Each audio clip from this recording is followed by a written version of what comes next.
साथ साथ नीरज चोपड़ा इस वक्त लोगों के दिलों पर राज कर रहे हैं। रिजवान साहब, मैं यहाँ एक बात आपको बता दूं, सारे दोस्त सुन लें। हाँ जी। आप देखें, इंडियन पीएम ने फौरन फोन किया, इनके जिस बच्चे ने 10वें नंबर पे फिनिश किया, यादव ने, मैं एग्जैक्ट नाम आपको बता देता हूँ, हाँ फिर मसला हो जाए। हाँ, यादव ही है, रोहित यादव।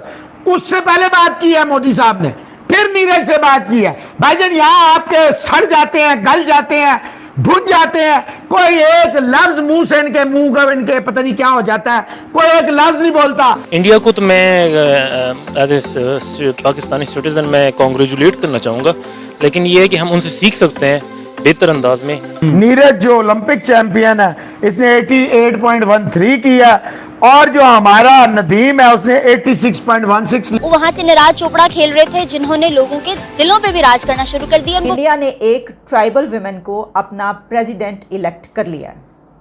ये एक हिस्टोरिक स्टेप कहा जा रहा है, एक तारीखी कदम है। बहुत बुरी चीज़ होती है जब आपका मुल्क जाए और फिर हार कर आ जाए, तो बड़ा दुख होता है। लेकिन बात की जाए नीरज चोपड़ा की, भाईजान आउट क्लास, फर्स्ट क्लास कर दिया आपने। मतलब कि पहली बारी के अंदर ही आपने चारों खाने चित कर दिए। इतनी जबरदस्त परफॉर्मेंस। ये देखे, प्राइम मिनिस्टर वो ठक करके फोन उठाता है, इनामात देते हैं। भाई आप इनाम ना दे, आप 2 लफ्ज अगर अप्रिशिएट। तो हमारी तरफ से कांग्रेचुलेशंस टू इंडिया। नमस्ते दोस्तों, जय हिंद। हिंदुस्तान स्पेशल में आपका स्वागत है दोस्तों। वर्ल्ड एथलेटिक चैंपियनशिप में रजत पदक जीतने वाले पहले भारतीय बने ओलंपिक चैंपियन नीरज चोपड़ा को प्राइम मिनिस्टर मोदी समेत पूरे देश ने बधाई दी। चोपड़ा ने अमेरिका के जुजीन में चल रही चैंपियनशिप की जेवलिन थ्रो में 88.13 मीटर के थ्रो के साथ रजत पदक जीता। आज सारे भारतवर्ष को अपने चैंपियन नीरज चोपड़ा पर गर्व है। प्राइम मिनिस्टर ने ट्वीट किया, हमारे सबसे प्रतिभावान खिलाड़ियों में से एक नीरज चोपड़ा की महान उपलब्धि। वर्ल्ड एथलेटिक चैंपियनशिप में रजत पदक जीतने पर नीरज चोपड़ा को बधाई। भारतीय खेलों के लिए ये एक बहुत ही खास पल है। पूरा देश आज नीरज चोपड़ा को शुभकामनाएं दे रहा है। दूसरी तरफ पाकिस्तान भी नीरज चोपड़ा की इस उपलब्धि पर उसकी तारीफ करता नहीं थक रहा और चर्चा कर रहा है कि देखो कैसे प्राइम मिनिस्टर मोदी ने खुद नीरज चोपड़ा समेत सभी खिलाड़ियों को शुभकामनाएं दी और उनका सबसे पहले हौसला बढ़ाया।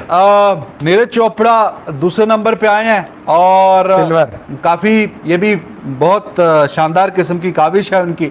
और पाकिस्तानी जो खिलाड़ी हैं जनाब अरशद भाई ने भी मेहनत की है, फिर भी एक उसने अच्छी 86 मीटर की थ्रो फेंक दी, तो 5वें नंबर पे फिनिश किया है। मुबारकबाद हो नीरज को। और ये दोनों देखें एक दूसरे को बड़ा अच्छा कॉम्प्लीमेंट करते हैं। नीरज काफ़ी इस पे भी बेस्ट विशेस इसको भी देता रहता है अक्सर, तो बड़ी अच्छी बात है भाई, तगड़ी बात है। और I like the approach of Neeraj and this other guy too. और अरशद, तो बेस्ट विशेस फॉर देम। और अभी बर्मिंघम में जनाब ये जाके वहाँ पे कॉमनवेल्थ गेम्स में भी आप हिस्सा लेंगे।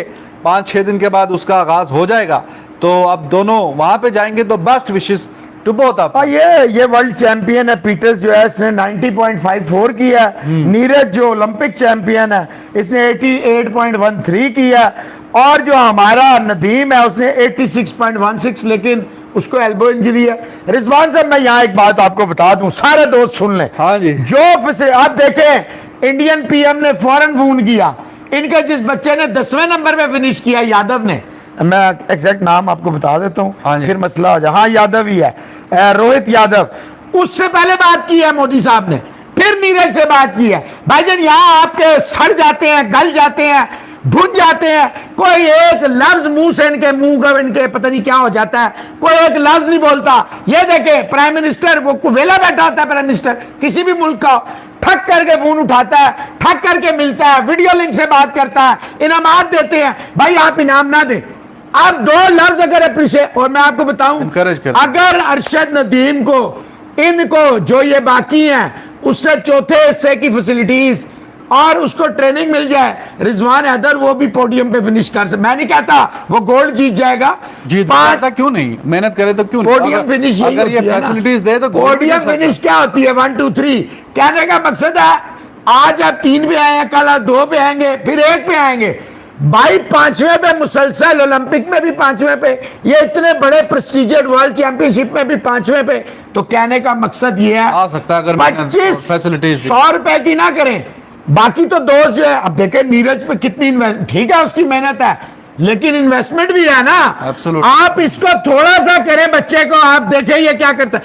2016-17 से मैं इनका कर रहा हूं रिजवान साहब, ये सारे एथलीट्स आते थे, कल भी मैंने नू वगैरह का किया, तो भाईजान कुछ भी नहीं देते इनको, यकीन करें। इतना बड़ा बड़ा मच्छर है वहां पे जहां बेचारों को ठहराते हैं, ना कोई डाइट है, ना कोई ट्रेनिंग है, ना कोई कोच साथ होता है। वहाँ से नीरज चोपड़ा खेल रहे थे जिन्होंने लोगों के दिलों पे भी राज करना शुरू कर दिया, उनको कोई मैसेज देना चाहेंगे? जी डेफिनेटली स्पोर्ट्स का यही होता है कि जो स्पोर्ट्समैन होता है, जो स्पोर्ट्सशिप को जानता है, उसके लिए यही होता है कि वो डेफिनेटली जो अच्छा परफॉर्म करता है उसको ही मतलब उस बंदे को सराहना जो है वो हमारा फर्ज बनता है। तो definitely he performs very well, तो ही डिजर्व्स द विक्ट्री और उसने किया है, और hope for best for him in future. तो हमारी तरफ से कॉन्ग्रेचुलेशंस टू इंडिया।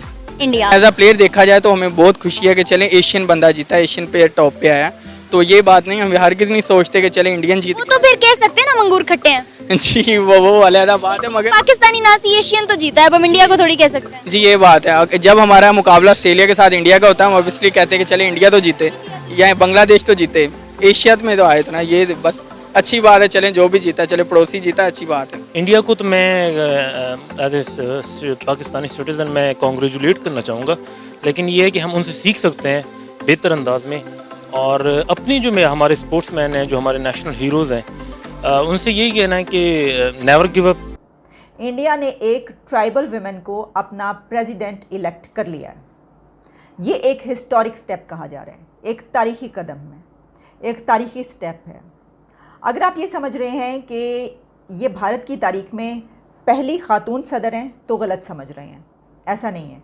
इससे पहले इंडिया पहले भी एक मर्तबा एक वुमेन को अपना प्रेसिडेंट बना चुका है, लेकिन इस मर्तबा फ़र्क ये है कि ना सिर्फ ये कि वुमेन कैंडिडेट थी, बल्कि इसके साथ साथ एक ट्राइबल वुमेन कैंडिडेट थी, और ये रूलिंग पार्टी से इनका ताल्लुक, बीजेपी की तरफ से इनको नॉमिनेट किया गया था प्रेसिडेंसी के लिए, और इनके सामने एक मेल कैंडिडेट थे यशवंत सिन्हा, और उनको भी वोटिंग हुई है जब, तो उनको भी वोट पड़े हैं। अगर मैं आपको रेशो बताऊं तो 50% से ज़्यादा वोट्स द्रौपदी मुर्मू जी ने हासिल किए हैं।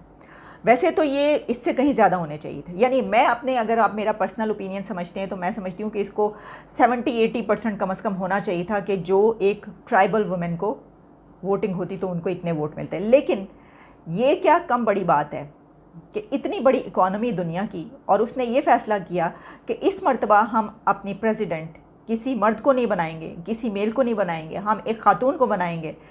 तो उन्होंने सोचा कि ये तो पहले भी हो चुका, तो इसमें नई बात क्या होगी? तो इसमें नई बात ये हुई कि वो एक ट्राइबल वुमेन है। अच्छा, इसका मैं आपको थोड़ी सी उनकी अगर डिटेल बता दूं, एक तो ये कि उनकी एज 64 ईयर्स ओल्ड है वो।